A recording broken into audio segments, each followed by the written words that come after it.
Hello guys, it's the Unclear 999. Today's video is about Shakespeare. William Shakespeare, often hailed as the greatest writer in the English language and one of the most influential playwrights the world has ever known, was born in Stratford-upon-Avon in 1564 during a time of great cultural and political transformation in England. As the son of a successful glovemaker and alderman, John Shakespeare, and his wife Mary Arden, William was raised in a household that straddled both commercial success and rural gentry. Though much of Shakespeare's early life remained shrouded in mystery, it is widely believed he attended the local grammar school, where he would have studied Latin literature, rhetoric, and classical texts, an education that no doubt laid the groundwork for his future brilliance in crafting language, metaphor, and human emotion. By the age of 18, he married Anne Hathaway, with whom he had 3 children, and yet not long after, he disappeared from public record in what scholars refer to as the lost years. When he re-emerged in London in the early 1590s, he had already begun to make a name for himself in the world of theatre, not only as an actor but also as a playwright whose works captured the hearts and minds of Elizabethan audiences. His early plays, like Henry VI and Titus and quickly garnered attention, but it was with the advent of comedies such as A Midsummer Night's Dream, The Taming of the Shrew, and Much Ado About Nothing that his mastery of wit, structure, and character development became undeniable. Through his tragedies like Hamlet, Othello, King Lear, and Macbeth, Shakespeare plumbed the depths of the human condition, exposing the vulnerability, ambition, love, guilt, and madness that lie beneath the surface of all people, regardless of status or era. His histories, meanwhile, dramatize England's royal past, exploring the complexities of leadership, identity, betrayal, and power, from Richard II to Henry V. A master of poetry as much as prose, Shakespeare also penned 154 songs, each one a finely tuned meditation on love, time, beauty, mortality, and desire, revealing not just his technical command of form, but a profoundly philosophical mind. His language, so vivid, so inventive, introduced more than 1,700 words to the English lexicon, reshaping how we speak, feel, and think about the world. Beyond the beauty of his words was the universality of his themes, allowing his work to transcend boundaries of time, geography, and culture. Though he wrote for a specific audience in the Elizabethan era, his exploration of human nature resonates as powerfully today as it did over 4 centuries ago. His plays have been translated into every major language, performed continuously across continents, and adapted into countless films, novels, and art forms. And yet, despite his widespread fame and influence, Shakespeare remained a deeply private individual. Little is known about his personal life beyond what can be inferred from legal records, property deeds, and his will. He returned to Stratford later in life, where he died in 1616 at the age of 52, leaving behind a legacy that would outlive kings and empires. While debates persist about the authorship of his works, the genius contained within them is undisputed. Scholars, actors, poets, and thinkers across centuries, from Samuel Johnson to Harold Bloom, have pored over his lines, seeking to decode the enduring magic of his words. In a world that continues to grapple with love and loss, conflict and reconciliation, ambition and downfall, Shakespeare's voice echoes with timeless clarity. His genius was not merely in his use of language or plot, but in his deep empathy for every character he created, from the lowest gravedigger to the noblest monarch, giving each of them a voice, a heart, and a fate that we as readers and watchers cannot help but care about. In truth, William Shakespeare did not just write plays, he mapped the soul of humanity. His impact cannot be measured merely in books or stages, but in the hearts and minds he continues to move, the artists he inspires, and the timeless truths he illuminated through the mirror of drama. He showed us that comedy and tragedy are 2 sides of the same coin,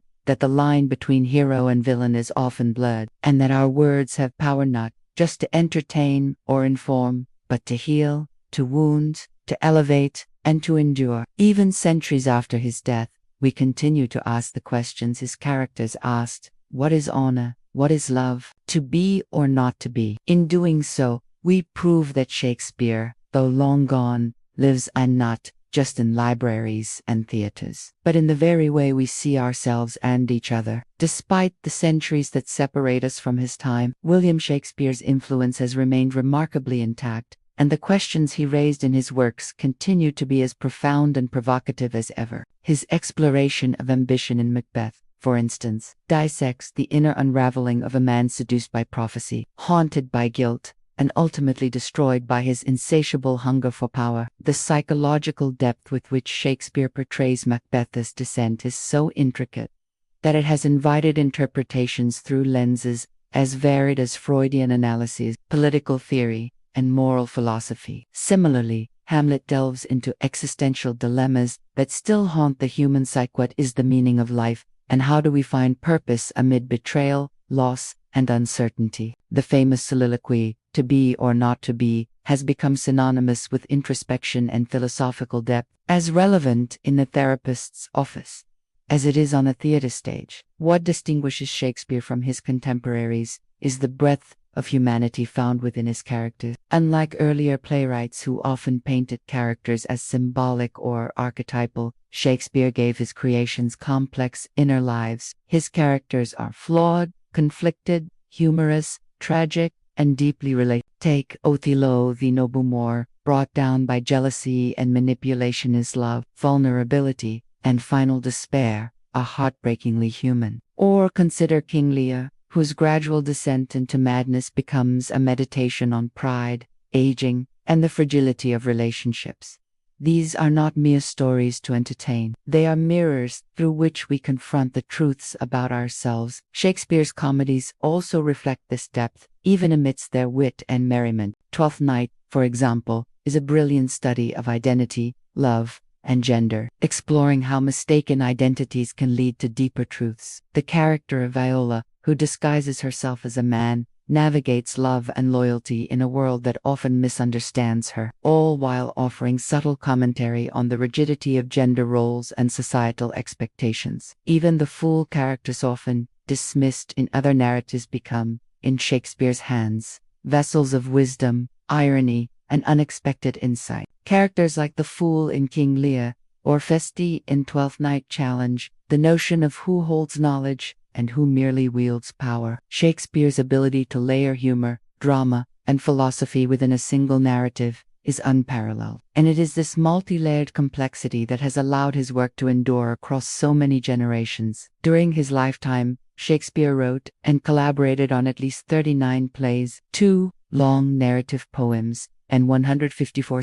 These works are traditionally divided into comedies, tragedies, and histories, but many scholars have argued for a fourth category, romances, which include late works like The Tempest. These plays blend elements of tragedy and comedy, often featuring themes of redemption, forgiveness, and the healing power of time. The Tempest, believed to be one of his final solo authored works, is often interpreted as Shakespeare's farewell to the stage. The character of Prospero, a magician and playwright in his own right, uses his art to manipulate events, and in the end, relinquishes his power. When Prospero says, "Our revels now are ended," it reads like a poignant farewell from Shakespeare himself, acknowledging the transience of art and life.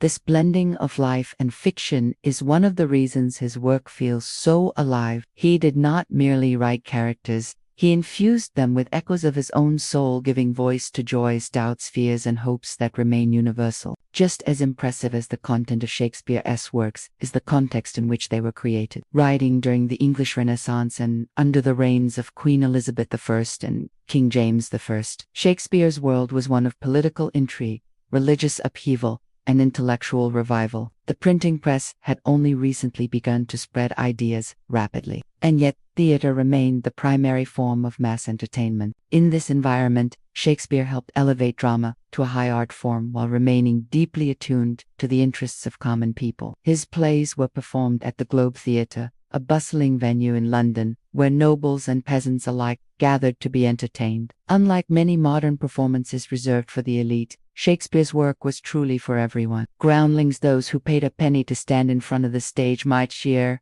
a sword fight, laugh at a bawdy joke, or weep at a dramatic monologue, often within the same performance. This ability to engage such a wide range of audience members is further proof of his timeless appeal. Yet, despite this broad popularity, Shakespeare also had a keen understanding of the power of language. He experimented with iambic pentameter, blank verse, and prose, using each to convey tone, emotion, and character. In Julius Caesar, the contrast between Brutus's logical prose and Mark Antony's passionate verse in the funeral speeches reveals their different rhetorical strategies and emotional appeals. This attention to form was not mere ornamentation. It was a deliberate technique to elevate language to its highest artistic potential. Moreover, Shakespeare invented or popularized countless expressions we use today: break the ice, wild goose chase, heart of gold, green-eyed monster, all that glitters is not gold, and the world's mine oyster,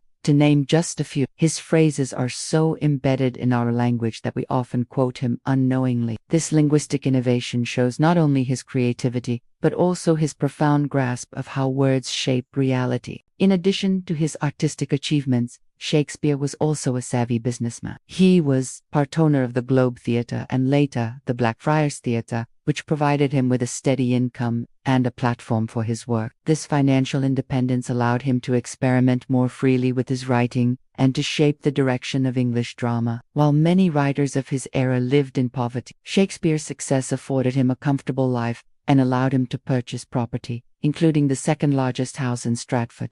Despite his fame in London, he maintained ties to his hometown, where he eventually retired. His will, written shortly before his death in 1616, is a curious document, including the famous bequest of his second-best bed to his wife. And scholars have debated the meaning of this gesture for centuries. Was it an insult, a private joke, or simply a practical decision? The mystery surrounding such details only adds to the intrigue of his life. Even centuries after his death, William Shakespeare's legacy continues to evolve, not just as a playwright but as a cultural phenomenon that transcends time and borders. His plays have been translated into over 100 languages and performed in virtually every country, often reinterpreted through the lenses of different cultures, political climates, and artistic styles. Japanese No Theatre has staged Bollywood has reimagined. African dramatists have adapted Julius Caesar to reflect local histories and leadership struggles. This global adaptability speaks volumes about the universality of his themes and the depth of his human insight. It is not merely the stories themselves that travel so well across time and space, but the emotional truths embedded within them: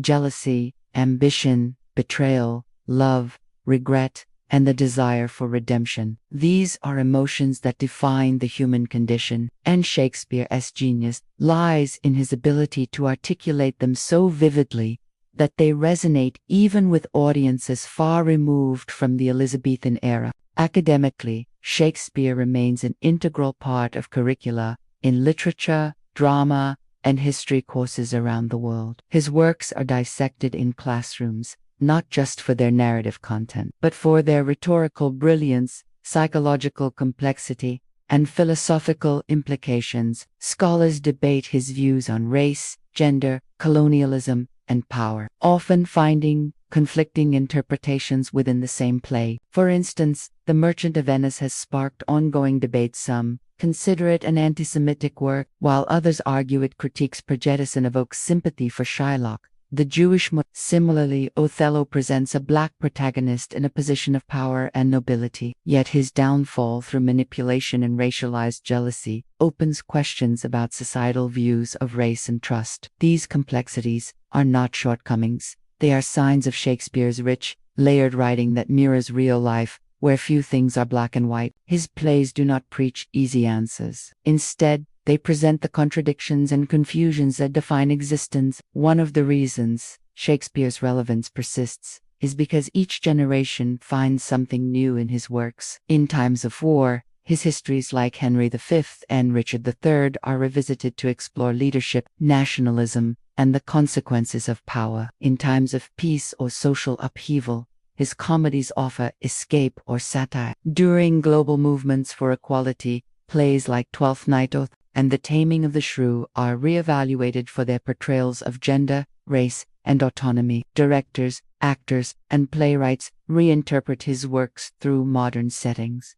Romeo and Juliet set in gang-ridden urban neighborhoods, Macbeth retold in fascist regimes, Julius Caesar adapted to mere political scandals in the 21st century. These reinterpretations do not dilute Shakespeare. Rather, they demonstrate how flexible and profound his original insights were. He crafted characters and narratives that could live beyond his time and evolve alongside humanity. The impact of Shakespeare also reaches beyond literature and drama. His influence can be found in psychology, philosophy, sociology, and even politics. Sigmund Freud cited Hamlet as a key influence in the development of the Oedipus complex. Political leaders quote his lines to add gravitas to speeches. Legal scholars reference his plays when discussing justice, mercy, and authority, especially works like Measure for Measure and The Merchant of Venice. His insights into power dynamics are so precise that they remain deeply relevant in corporate boardrooms, government debates, and social justice movements. For example,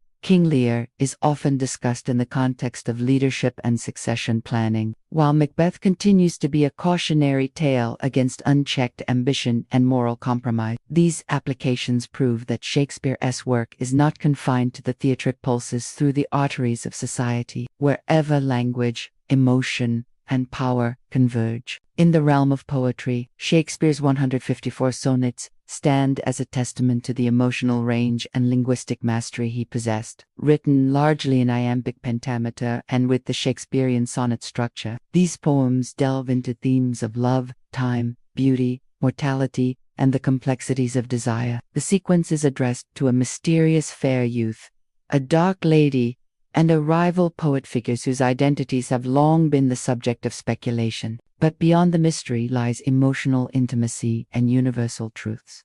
The fear of aging, the pain of unrequited love, the hope that poetry can immortalize fleeting beauty. Shall I compare thee to a summer's day? Is not just a question, it's a promise that art can preserve what life cannot. That is why his sonnets remain beloved, not for their antiquated language, but for the sincerity of their longing and the universality of their themes. To this day, they are quoted in weddings, funerals, love letters, and academic treatises. Their influence is profound as his plays. Another defining hallmark of William Shakespeare's enduring legacy lies in his unparalleled contribution to the English language, often referred to as the father of modern English. Shakespeare coined or popularized over 1,700 words, many of which we use daily. Words like bedazzled, cold-blooded, fashionable, swagger, and lonely owe their first printed appearance to him. He also invented common expressions such as break the ice, heart of gold, wild goose chase, in a pickle, and wear one's heart on one's sleeve. These phrases have become embedded not only in literature but in everyday conversation, showing how his linguistic creativity transcended poetic elegance to become part of daily speak. His inventive language was more than ornamental, it was essential to character development and narrative power. Through wordplay, metaphor,